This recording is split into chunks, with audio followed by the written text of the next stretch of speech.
let's get started. Welcome, everybody. My name is Kim. I'm a community learning specialist with DoSpace, and welcome to Little's Lab. This week we have been, or this month, we have been learning about coding. And you might be thinking, like, what does that mean? Sorry, I'm going to be doing something really quickly. There we go.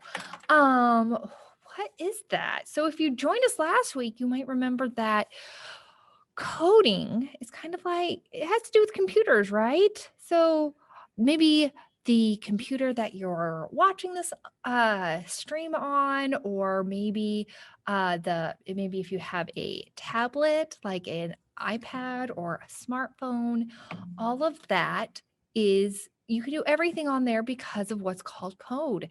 And basically, it's like special instructions or directions. Have you ever had to follow very specific instructions or directions? I bet you have. Like, for example, have you ever been asked, maybe by a grown-up, to please go into your bedroom and open your dresser drawer and pick out a pair of socks, then walk to your closet, then open your closet, then pick out a pair of shoes and close your closet door, and then sit down, then put your socks on, then put your shoes on, then walk back to me? Have you ever done that? Maybe not that specific, right? Maybe you've been told, hey, go find some socks and shoes and put them on and come back to me. But with coding, it's like very specific instructions or directions that computers use to do things. And they do that they have a special language. And just like I'm talking to you in English, and maybe if you're watching, and you can understand English, then you can understand me when I talk to you. In computers, they have their very own language that they know. Lots of languages, actually. There's all sorts of kind of languages that computers know sometimes, but you have to know how to write it out. And so, but not everybody knows that language. You have to be a very special someone. And those people that know that a lot of times are called computer programmers or software engineers. And so they are people that write out the code or those special instructions so our computers can do things like play Zoom, or maybe you can play games on your computers or phone, or maybe if you ever played with special toys, a lot of times those might have code. And so it's just very specific instructions. And so today we are going to be kind of talking about that. Today we are going to be reading a book about how to code a sandcastle. Have you ever had have you ever made a sandcastle before? Have you ever had to do one with code? Well, maybe not with code, but this book is going to kind of show us how code works by building a sandcastle. And then we are going to be playing with a really cool toy today, and it is called a Codapillar. It is actually, have you ever seen a caterpillar before? It's kind of like a caterpillar, but instead of caterpillar, it's called Codapillar. And so I'm going to show you how a Codapillar works. And this is a toy that you can even buy. The newer ones, we kind of have an older version of Codapillar. And if you were to want to buy one now, it would look a little bit different, but basically it would have the essence would be the same. So so that is what we're going to be doing today. So hopefully we're going to be having a lot of fun. So before we get to do all of that, I think we should take a look at our calendar. Let's take a look at our calendar, because our calendar is so good to help us with our numbers and days of the week. And so I am wanting this one right here. Perfect. But this doesn't look too much like a calendar, does it? It does not. And so I'm going to be using some code with you. So my special instructions is when I count to 3, I want you to lift your arm, point your finger, bring your finger to your nose, and push it. Did you get all that? Okay, should we practice? So let me tell you those instructions one more time. So when I count to 3, you need to bring your hand up, point your finger, bring your finger to your nose, and push it like a button. Okay, let's try. 1, 2, 3. Nice. Did your computer screen change? Very cool. Okay. So you should be able to see our month that we're in and then the year that we're in. And so our month starts with this letter. It starts with our letter da da da da da da. What letter starts that sounds like da da da da da? What do you think? Is it our letter da da da da D? Yeah, that's right. It's our letter D. And our letter D is the first letter for our month that is called December. So we are in the month of December. And then this is our year. It's a pretty big number and it's made up of two numbers that repeat, right? It's a 2 and then a 0 and then a 2 and a 0. And it is our year 2020. Okay, so I'm going to count to 1, 2, 3. Did you follow my instructions or code? Nice. Okay. Now, does this look like a calendar? Yeah, it looks a lot more like a calendar. So we should be able to see our month at the top with our year. And then right underneath that are our 7 days of the week. And let's say our 7 days of the week all together because it's so important to know our 7 days of the week because they repeat every week throughout every month all year long. So let's say them all together. I'm going to say them with you and then you say them with whoever you're with. And let's start with Sunday. So there's Sunday, Monday, Tuesday, Wednesday, Thursday, Friday, and Saturday. Nice. And then do you know what today's day of the week is? I said it earlier. What today's day of the week is, and it starts with our letter T. It is Tuesday. That is right. Today is Tuesday. So I'm going to click our Tuesday. So, yep, today is Tuesday. That's our day of the week. And these are all of our Tuesdays in our month of December. Da, da, da, that starts with our letter D. And then this is our date today. Do you know what number this is?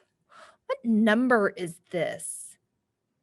If you said our number 8, you would be right. It is our 8th day of December, and it is 2020. Okay, I'm going to count to 3 one more time. 1, 2, 3. Boop.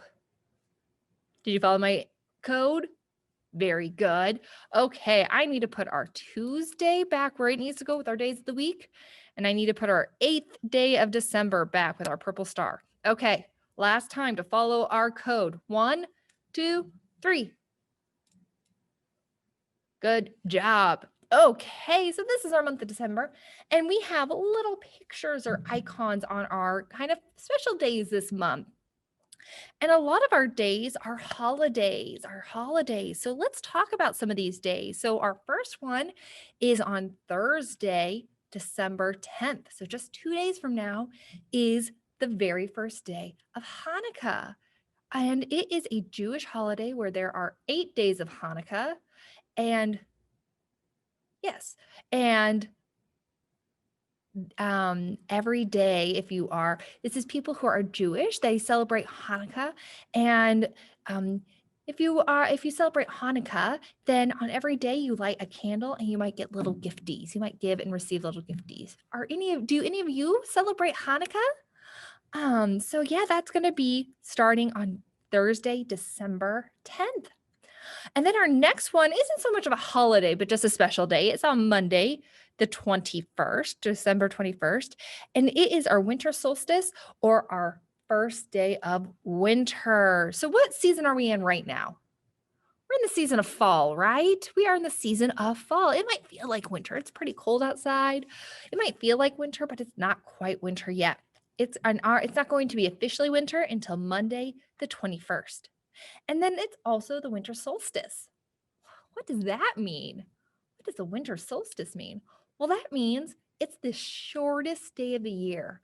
So you might be noticing that, especially maybe in the afternoon, the sun is setting earlier and earlier in the afternoon. So it's starting to get dark earlier, right? A couple months ago, it might be It might still be light out when you were going to bed, and now it's dark maybe way earlier before you're going to bed. And so the winter solstice is the shortest day of the year. That means the sun is rising the latest in the morning and it is setting the earliest in the afternoon. So we have our shortest day or the least amount of sunlight on that winter solstice. And then after that, our days will start getting longer. So our mornings, the sun will start to rise earlier and our sun will start to set later in the afternoon. But until then, they're just going to get shorter and shorter. And then we have a holiday on Friday, December 25th. And what does that look like that's on our little picture? Is that a Christmas tree? Do you celebrate Christmas? I celebrate Christmas. And so, yeah, we're going to be celebrating Christmas on Friday, December 25th. And so you might see, probably won't see Santa because you don't see Santa on Christmas Eve when he brings his presents, but you might see Santa before then, right? And a really nice socially distant Santa, maybe take a picture with him, like a selfie from far away. And so maybe you've written a letter to Santa. So that's probably the best way to get a hold of Santa this year is to write a letter. And I bet that would be a really great activity to do this week with your grown-up. And so that is on Friday, the 25th, December 25th. And then our next day is on Saturday, December 26th. And there's kind of two special days. It's Boxing Day and Kwanzaa begins. And so Boxing Day, it is a holiday that is celebrated in a country called the United Kingdom or England. It also is celebrated in Canada, the country above us, in Australia. I looked it up. It's a pretty complicated history. So if you're really interested in learning why Boxing Day is called Boxing Day, I would encourage you to look it up with your grown-up. I'm not going to be able to get into it because it was pretty complicated. But it is a day that is celebrated the day after Christmas in a lot of countries. And then that Kwanzaa is also a holiday it is a holiday that's celebrated by people in the African American community, and it's a festival of lights, and they have people celebrate with a dinner, and it goes from the 26th, December 26th, all the way to January 1st. So kind of like Hanukkah, where there's several days to celebrate. Kwanzaa is the same. There's several days to celebrate Kwanzaa as well. And then I'm looking for friends who have birthdays in December because I know I have a birthday. I know you have a birthday, but I'm looking for friends that have a birthday in our month of December. I don't have a birthday in December. Do you? Let me know in the chat if you're with us on Zoom, if you have a birthday in December. And if not, I think I'm going to put a piece of cake on. What day should I put a piece of cake on? I think on Kwanzaa because there's a candle on our piece of cake. And I know that it is kind of like a holiday of lights. So you can get lights from a candle, right? Absolutely. Okay, let's see. Do I have any? It doesn't look like I have any birthdays, which is no problem. Okay, friends, so I'm going to stop sharing this screen and we are going to move on to learn how to build a sandcastle. And speaking of not holidays, but seasons, because we're going to be in a new season here soon. We're in the season of fall right now. And we're going to be in the season of winter soon. And we talked about seasons last month, right? In our December or November. This is how to build a sandcastle. And this gal, she's in a bathing suit and it looks like she's on the beach. What season do you think she's hanging out in? I bet it's summer, right? Well, let's see. We're going to see how our friend can build a sandcastle, how to code a sandcastle. Let's see how that works when building a sandcastle. Okay. Hello, world. I'm Pearl. So this is Pearl right here. And it's the last day of summer vacation, which means it is my very last chance of building a sandcastle. So she's at the beach. This is Pearl. She's at the beach. Last day of summer vacation. She needs to build a sandcastle. Let's see if I can do this a little bit better. There. I have tried every single day, but somehow it always gets ruined.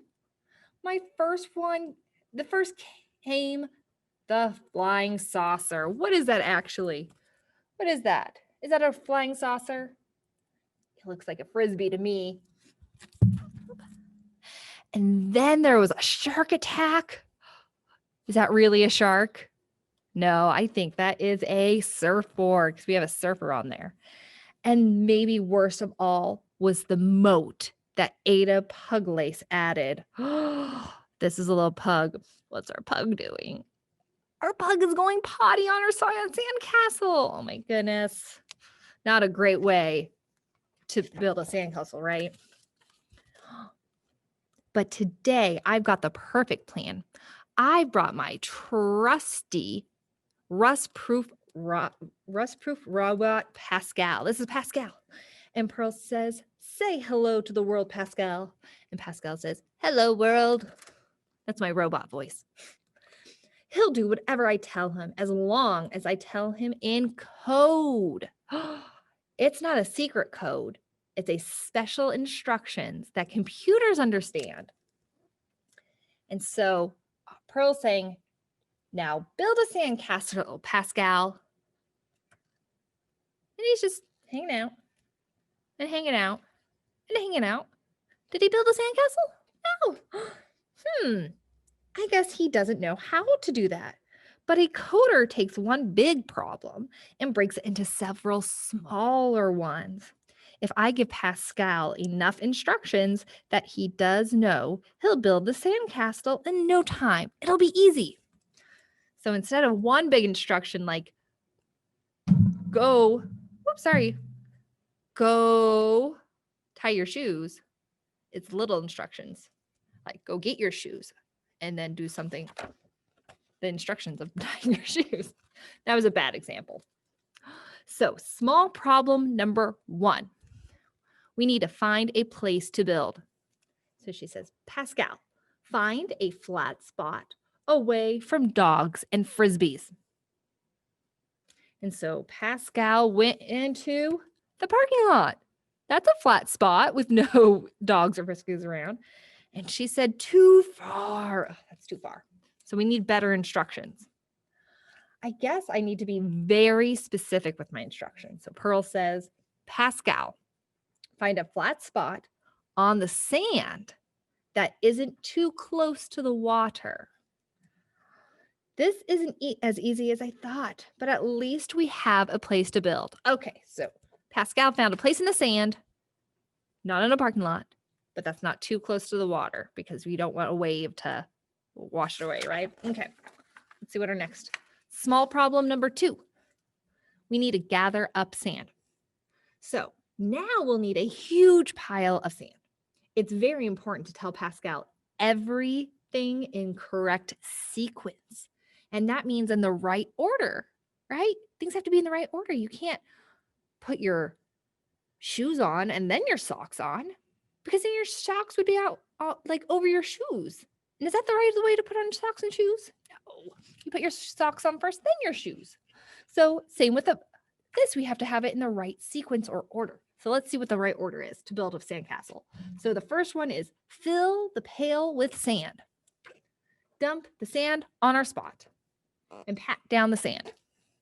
Great job, Pascal. Now let's do it again. So fill the pail, dump the sand, pat it down. And again, fill, dump, pat. This is getting boring. Would you get bored having to tell the same instructions over and over again? There must be a coding trick I can use. Oh, there must be a coding trick I can use. Aha, a loop. When you need to repeat something in code, you can use a loop. So Pascal, loop through the sequence. So the loop is, or the repetition, or the things that Pascal's going to do over and over again is fill the pail with sand, dump the sand into our spot, and pat the sand down. So this is Pascal doing the same instructions over and over and over again without her having to repeat herself over and over and over again. He just knows because it's on a loop. This still might take a while. I'm going to relax while you work. Oh my goodness. What do you think is going to happen? So Pascal, he's filling, he's dumping, he's patting, he's filling, he's dumping, he's patting. She's sunbathing. What happened? Oh no. I think that's big enough. Time for a break, Pascal. There's a huge mountain of sand. So I think they have enough sand, don't you think? I think so. So small problem number 3, shape and decorate the castle. So let's each find some fancy decorations and bring them back here. So fancy decorations. What do you think fancy decorations are? Do you think your definition of fancy decorations is the same as maybe your siblings or your parents or grandparents? Do you think she should have been more specific? Let's see. So Pearl, she says she has seashells. What do you have, Pascal? He brought the lifeguard stand. That's way too big. You need to find something smaller. Do you think that would have made for fancy decoration? Maybe. What did he bring next? Oh no, he brought a crab. I need something that isn't moving. And then this is a baby pacifier. And there's the baby in the background crying. And Pearl says, Pascal, that's not ours. So she wasn't specific enough. She did not give very good instructions. So let's see if she can do a little bit better. Maybe I need to give him better instructions. And if then else should do the trick. If then statements. Did we do that last week? If you were with us last week, we kind of talked about an if then statement, as in maybe if I pat my nose, you pat your forehead. Kind of like that. So let's see how they work it here. So if the item you see is small and doesn't move and doesn't belong to anyone, then bring the item back to the castle, or else find something different. So perfect. Let's shape the decorate. So maybe if Pascal found a water bottle next to a towel and some people, do you think that would be a good decoration? No, because that would belong to somebody else. What if he found a starfish? No, I don't think so, because that would be moving. What if they found a really shiny rock? Do you think that would be a good? I think so. I think that'd be a good decoration. So let's see. So they're building and shaping, and I think he did it right because it looks like he brought some seashells back as well. So now our castle is finally finished. Wait here. I'll be right back with some toys. I think he brought a whole bunch of seashells.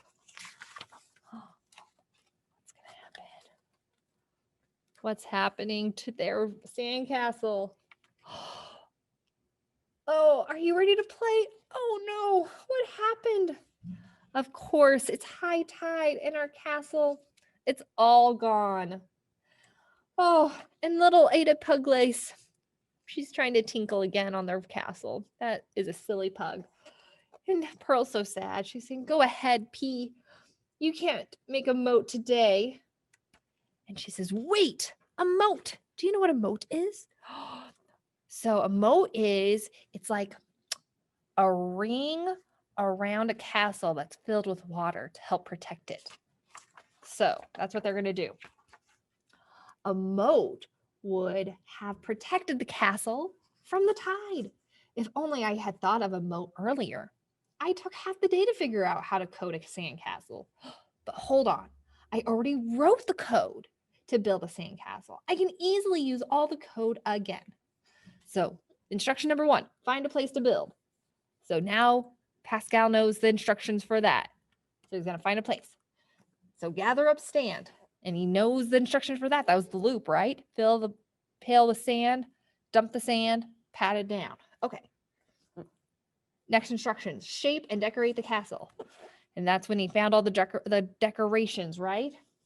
So he built it and decorated it. But we're not done. We've got a new problem. What could the new problem be? Small problem number 4. We need to build a moat. So I think a new sequence should solve this small problem. And I know how to write one of those. Let's see. So instruction number 1, dig around the outside of the castle. Fill the pail with the sand. Empty the pail away from the castle. So that was our loop, right? So he's going to repeat those 3 instructions.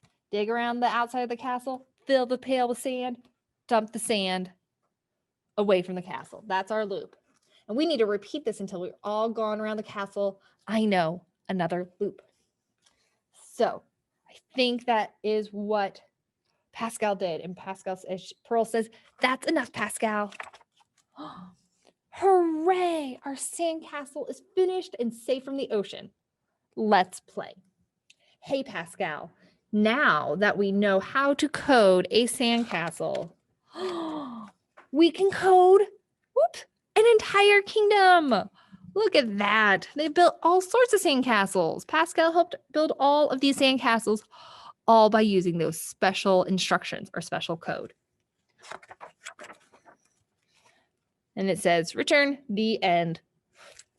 So yeah.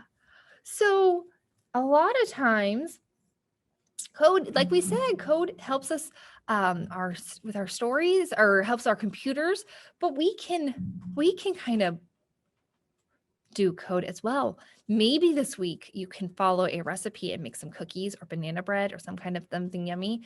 And recipes are a really good example of following code because they're special instructions. And if you get them out of sequence, will you get the right thing? Will it be as yummy? Maybe not.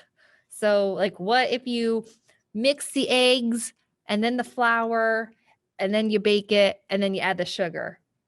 Do you think whatever you would make would be very good? I don't think so. So that's why it's kind of like code because you have to follow in special instructions in special sequence and they're little instructions to make a big thing. If somebody asked you, can you make a cake? I don't think I would be able to make a cake without a recipe. Would you? Yeah. So it's kind of the same. So friends, we are going to move on by, I'm going to show you how to use our Codapillar. So this is a Fisher Price toy and it's really cool. And it's a really great tool to kind of learn about that sequencing or special order, right? That we talked about. And so I'm going to turn our Codapillar on. He's loud. And our Codapillar has a little insert so you can attach different segments. So there's a couple different segments. One moment, our Codapillar's talking to me saying, you should have taken apart all your segments before Little's Lab, Kim. Okay, so we have a couple different segments. There's a segment that tells our Codapillar to move forward. We have one that tells our Caterpillar to move to the right, turn to the right. We have one that tells our Codapillar to turn to the left. And then we have one that tells our Caterpillar to make some music or some noise. And so if we want our Codapillar to move from one point to another on our floor, which I'm going to show you here in a second, we would need to have our Codapillar, our instructions in a certain order. Because if we don't have them in a certain order, he would end up somewhere else. And we want to make sure he ends up in a very specific spot. So let's figure this out. So what I'm going to do actually is I'm going to switch over. So I'm going to switch over to an iPad so I can show you what we're going to be doing today. Okay, let's see if we can do this. I'm going to stop my screen.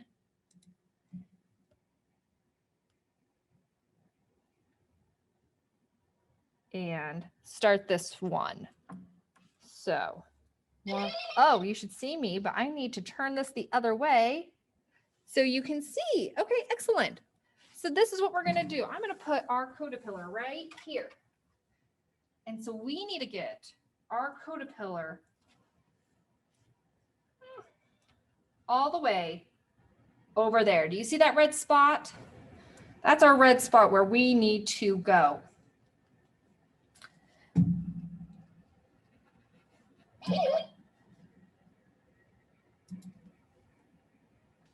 Okay. So,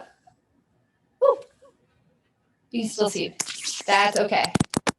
I might turn this video off.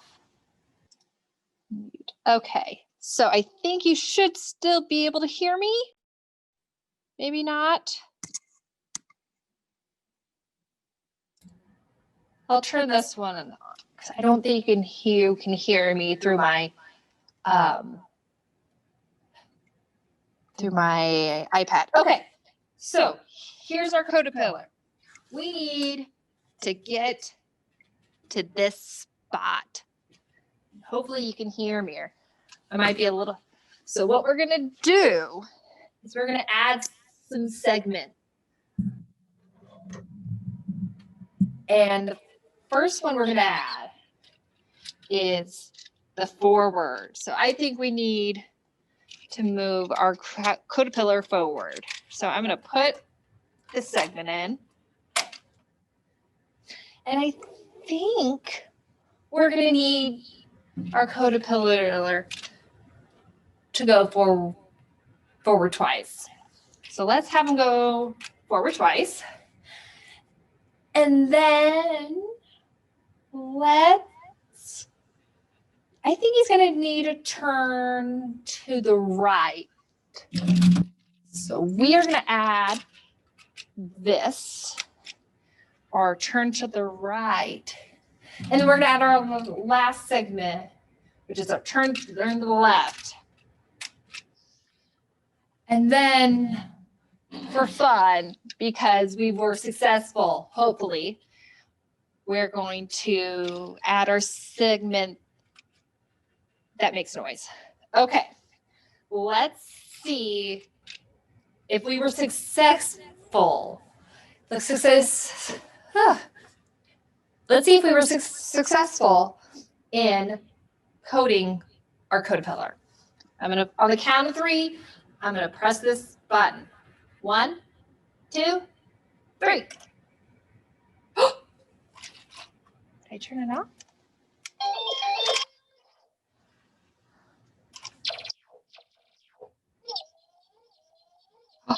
All the segments have been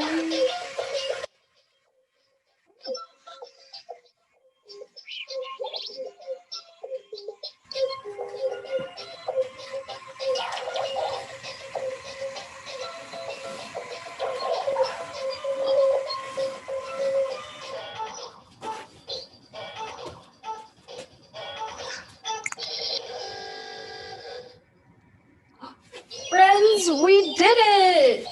We did it! We successfully coded our Codapillar. Okay. So, good job. We successfully coded. So, and I'm hoping you can still hear me because I'm a little bit far away from the mic. But yeah. So that is how our Codapillar works. Okay, I'm going to switch my camera back to me. Good job, friends. We successfully did it. And now I'm going to doubly change things up because I'm going to turn this camera off and turn this camera back on. Okay, woo, that was an adventure in technology, wasn't it? So yeah, great job. So that is my Codapillar instructions. So it's really good to practice like the order of things or sequence, helps you with your lefts and rights. It's really cool. And again, the version we have is a little bit different than the version they sell.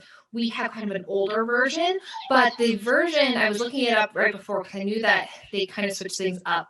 And I think the version now that they are selling, Fisher-Price sells, you have all, like the segments have all of the options, but you have like a little dial that the kiddos can twist, that you can twist to tell it to go forward or move to the left or move to the right or make a noise. And it has a lot of different noises. So apparently there's like a dog noise and like a car zoom noise and some different noises that your Codapillar can make.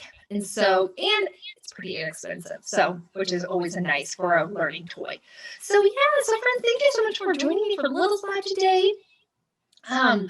Maybe there can be some things, some coding things that your grown-ups can help you with. Maybe they can give you some very specific instructions or code, and you can practice to see if you can follow all of those instructions in the right order to complete a task.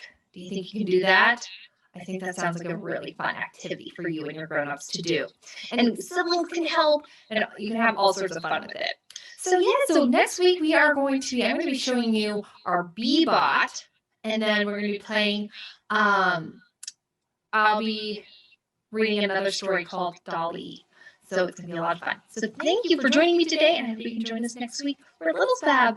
And also, just kind of an early reminder, or not reminder, but just early announcement, starting in January, we are going to be starting to do our Littles Lab in the form of a meeting. So right now we're doing it in webinars. So this is mostly for my grown-ups. Right now we're in a webinar, so I can't see you or hear you, but when we switch over to a meeting form, then you are able to put your cameras on, and I'll be able to see you, and you'll be able to see me, and I'll be able to interact with you, and then I'll be able to turn your mics on if you would like to talk to me about different things, maybe at the end, or if I need you to ask questions or answer questions and things like that. So we're going to be starting that in January. So hopefully you'll stick around until then, and it'll be a lot more fun and interactive, even more fun than we're already having. So excellent. Well, I hope you have a good rest of your day, and we will see you next time. Bye-bye.